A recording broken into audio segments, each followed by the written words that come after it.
jonga trai ngan ai ngu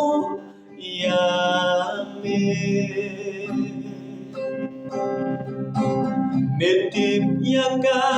kerten jonga shisha trai ngan ai ngu ya me itu yang naruh ketpo imei jonga trai ngan ai ngu ya me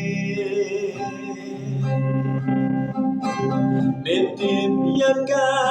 kerten jonga shisha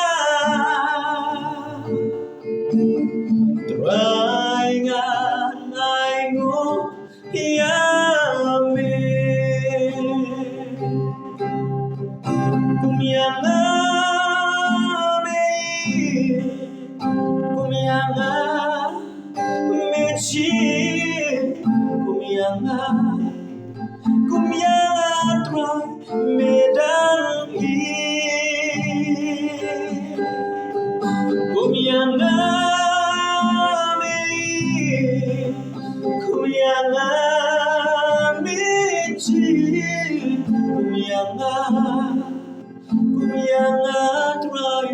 medang hi